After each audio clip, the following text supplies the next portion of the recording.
Untuk mendapatkan kemanfaatan dari kedekatan Allah, manusia harus menyengaja mendekatkan diri secara subjektif. Secara objektif Allah dekat dengan kita. A'udzu billahi minasyaitonir rajim. La tahzan innallaha ma'ana. Fa'anzalallahu sakinatahu alaihi wa ayyadahu bijunudi lam tarawha. Shadaqallahul azim.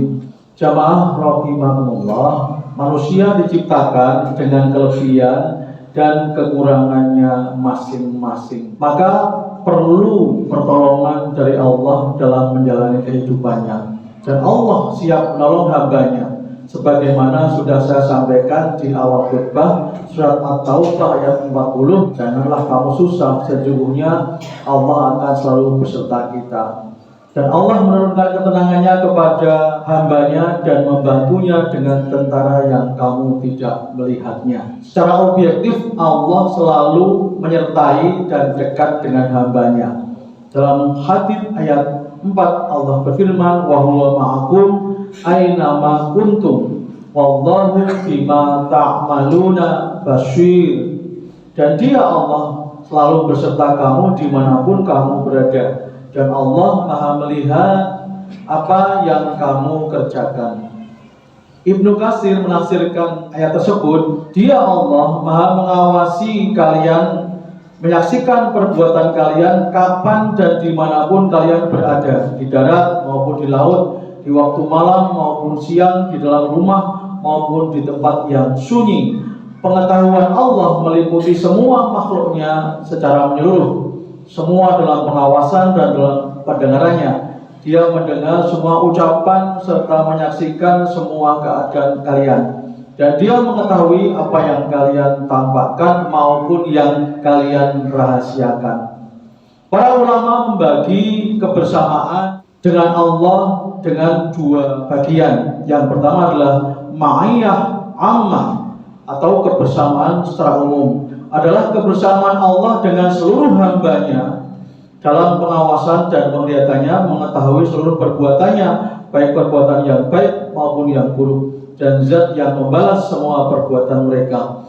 Namun ada hal yang perlu kita kejar, yaitu ma'iyah khasyah atau ma'iyah kebersamaan yang khusus. Adalah kebersamaan Allah dengan hambanya yang beriman saja, yaitu dengan pertolongannya dan penjagaannya.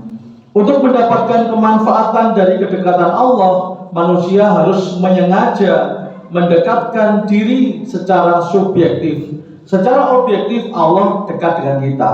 Seorang ulama dari Jamaika yang bernama Abu Aminah Bilal Philip mengatakan bahwa sukses itu dari Allah. Berjalanlah menuju Allah, maka Allah akan membawamu lebih dekat dengan kesuksesan. Hal tersebut sejalan dengan bacaan yang selalu kita baca dalam sholat kita di akhir, yaitu at-tahiyatu lillah wassolawatu wattayyibat. Semua pujian, semua kesejahteraan dan semua kebaikan adalah milik Allah. Patut kita contoh Nabi Ibrahim yang selalu mendekat pada Allah, sebagaimana dijelaskan dalam surat As-Saffat ayat 99.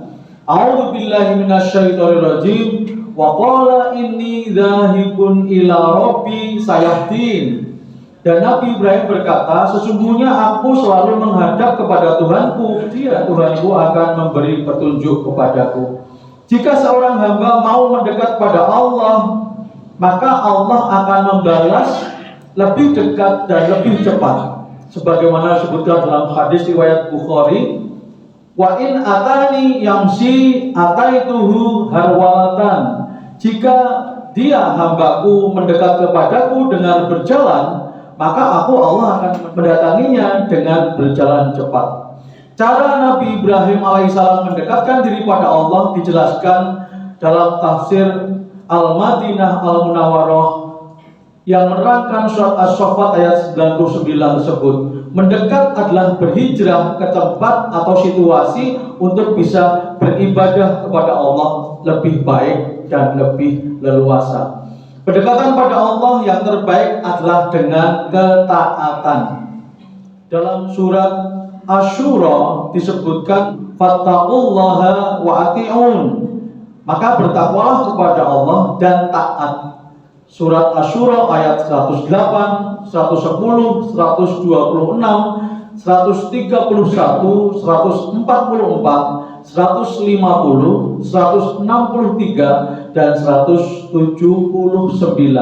Jika seorang hamba taat kepada Allah dengan tata cara yang diturunkan Rasulullah, maka Allah memberikan penghargaan yang tinggi sebagaimana disebutkan dalam surat An-Nisa ayat 69.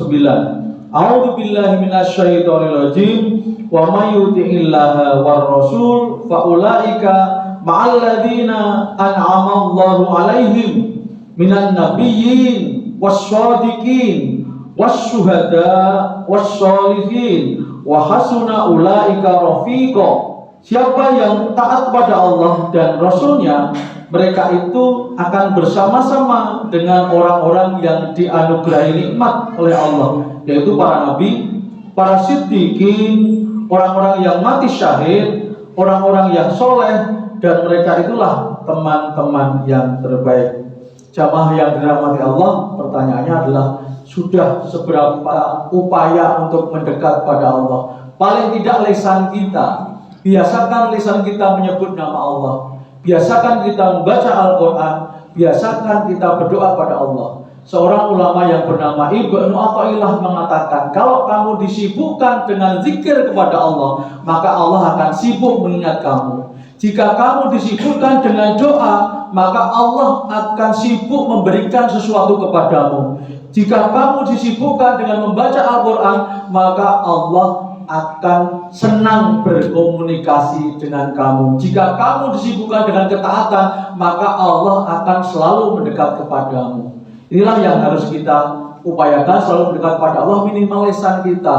Dan lisan kita akan lebih berkualitas ketika ditambah dengan amal soleh. Jamaah yang dirahmati Allah, semoga Allah selalu membimbing kita untuk bisa istiqomah mendekat padanya.